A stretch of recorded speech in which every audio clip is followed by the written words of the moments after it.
నొప్పి మాయం సర్జరీ దూరం ఆపరేషన్ లేకుండా మోకాళ్ల నొప్పులకు ఆధునిక చికిత్స ప్రాణ పెయిన్ క్లినిక్. అందరికీ నమస్కారం. ఈనాటి విలేకరుల సమావేశంలో ఒక ప్రధానమైనటువంటి అంశాన్ని ప్రస్తావించదలుచుకున్నాం. గ్రామీణాభివృద్ధి పంచాయతీరాజ్ శాఖకు సంబంధించినటువంటి జాతీయ అవార్డులని కేంద్రం ప్రకటించింది. ప్రకటించినటువంటి అవార్డులలో భారతదేశంలో ఉన్నటువంటి అనేక రాష్ట్రాలకు కూడా అవార్డులు వచ్చినాయి. తెలంగాణ ఉంది, కేరళ ఉంది, మహారాష్ట్ర ఉంది, గుజరాత్ కూడా ఉంది. ఇలా కొన్ని రాష్ట్రాలలో ఉన్నటువంటి గ్రామ పంచాయతీలు ఈ అవార్డులని అందుకోవడం జరిగింది. మన రాష్ట్రానికి అవార్డులు ఎక్కువ వచ్చినటువంటి మాట వాస్తవం. దాంతోపాటుగా ఎక్కువ మొత్తంలో వచ్చినటువంటి విషయం కూడా వాస్తవమే. ఇదేదో కేసీఆర్ యొక్క పనితీరుకి, కేసీఆర్ యొక్క పాలనకి, కేసీఆర్ తీసుకుంటున్నటువంటి నిర్ణయాల యొక్క అమలుకు సంబంధించినటువంటి విషయంలో అవార్డులు వచ్చినట్టుగా టీఆర్ఎస్ సంబంధించినటువంటి మంత్రులు గొప్పలు చెప్పుకుంటా ఉన్నారు. కానీ ఏ అవార్డు కూడా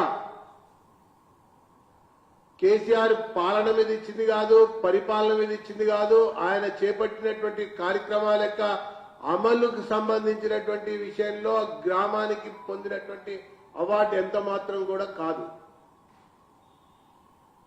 భారత ప్రభుత్వం నరేంద్ర మోడీ గారు ప్రధానమంత్రి అయినటువంటి తర్వాత భారతదేశంలో ఉన్నటువంటి నగరాల నడుమ పోటీ ఉండాలని, గ్రామ పంచాయతీల నడుమ కూడా పోటీ ఉండాలని, దాంతోపాటు గ్రామీణాభివృద్ధిలో, పట్టణాభివృద్ధిలో కేంద్రం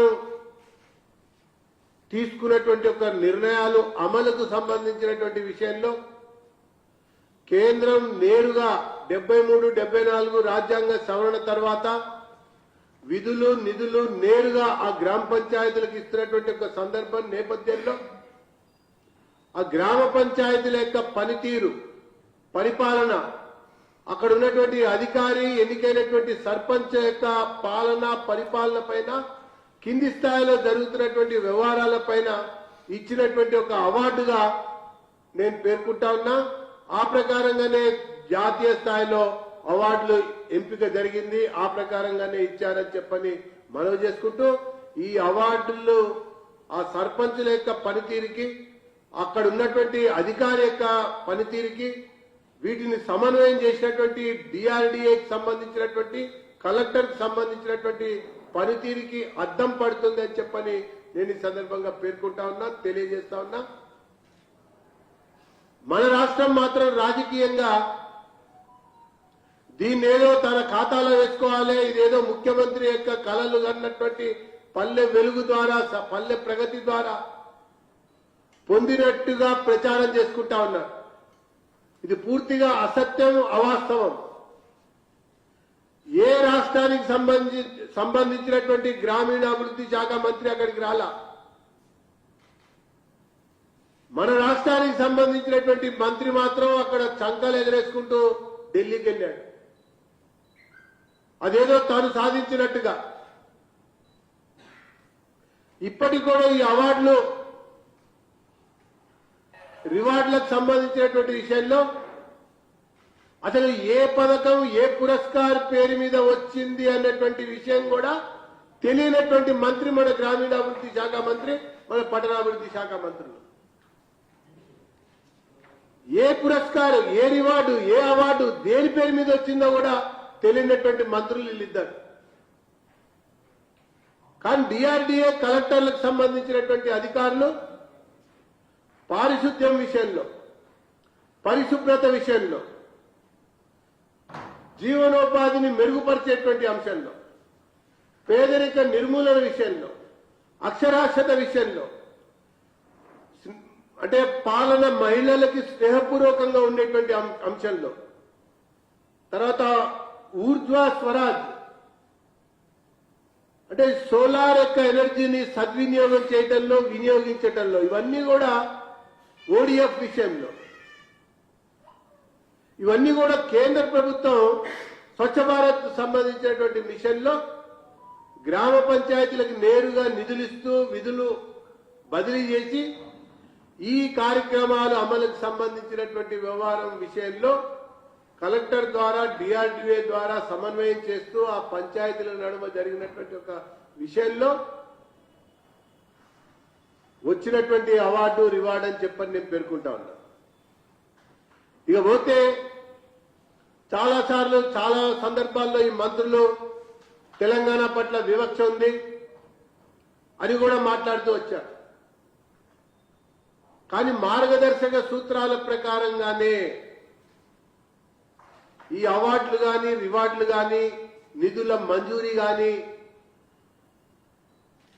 విడుదలవుతాయి, అమలు జరుగుతాయి, ఎంపిక జరుగుతాయి అన్నటువంటి విషయాన్ని వాళ్ళు మరిచినట్టున్నారు. కాబట్టి కేరళకు కూడా అవార్డు వచ్చింది, తెలంగాణకు అవార్డు వచ్చింది, మహారాష్ట్రకు అవార్డు వచ్చింది, గుజరాత్కి అవార్డు వచ్చింది.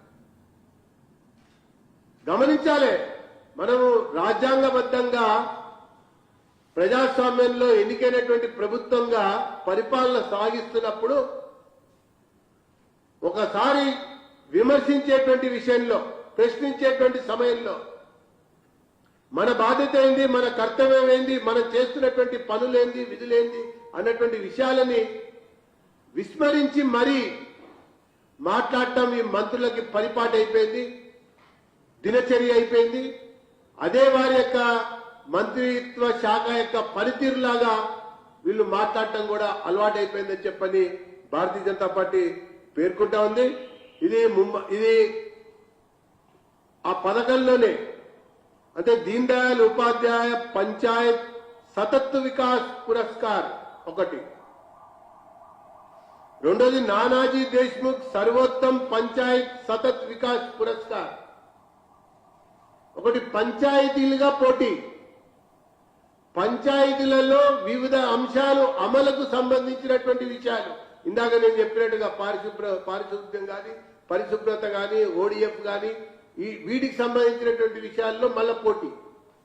ఆ పోటీలో వచ్చినటువంటి అవార్డులు, రివార్డులే కానీ ఇది ముమ్మాటికి కేసీఆర్ బీఆర్ఎస్ పాలనకు సంబంధించినటువంటి వ్యవహారంలో వచ్చినటువంటి అవార్డు కాదు, రివార్డు కాదు. ఒకవేళ ఆ రకంగా చెప్పుకోవాలని ఎవరైనా ప్రయత్నం చేస్తే మాత్రం అది రాజకీయ దిగజారుడుతనాన్ని తెలియజేస్తోంది, వీళ్ళ దివాలా కోరుతనాన్ని తెలియజేస్తోంది. పథకం యొక్క లక్ష్యాన్ని కూడా అర్థం చేసుకోలేనటువంటి ప్రకటనగా భావించాల్సి వస్తుందని చెప్పని నేను పేర్కొంటున్నాను. వ్యక్తిగత మరుగుదొడ్లు, ఇవన్నిటి కూడా కేంద్రం అందిస్తున్న సహకారం, కేంద్రం ఇస్తున్నటువంటి నిధులు, భారతదేశం మొత్తం కూడా ఫ్రీ ఆఫ్ ఓడిఎఫ్ నుంచి ఫ్రీ చేయాలని, ఆ రకంగా వ్యక్తిగత మరుగుదొడ్ల నిర్మాణం, ఆ రకంగా శ్మశాన వాటికల ఏర్పాట్లు, ఆ రకంగా చెట్లు నాటే కార్యక్రమం, ఆ రకంగా పరిశుభ్రమైనటువంటి వాతావరణం, రక్షిత మంచినీటి సరఫరా, ఈజ్ ఆఫ్ గవర్నెన్స్, ఇవన్నీ కూడా గ్రామీణాభివృద్ధిలో మౌలిక సదుపాయాల యొక్క కల్పనలో గ్రామ పంచాయతీలని పరిపుష్టి చేయడంతో పాటు ప్రజలని భాగస్వామ్యం చేయటం, కేంద్ర ప్రభుత్వ పథకాల యొక్క ఫలాలు కింది వరకు నిర్ణయాలు అందజేయడం కొరకు జరిగినటువంటి ఒక పోటీలో ఈ పంచాయతీలు అందుకున్నటువంటి పురస్కారంగానే ఇది చూడాలి. అలాగే ఇచ్చారన్నటువంటి విషయాన్ని నేను పేర్కొంటా ఉన్నాను. నొప్పి మాయం, సర్జరీ దూరం, ఆపరేషన్ లేకుండా మోకాళ్ల నొప్పులకు ఆధునిక చికిత్స ప్రాణ పెయిన్ క్లినిక్.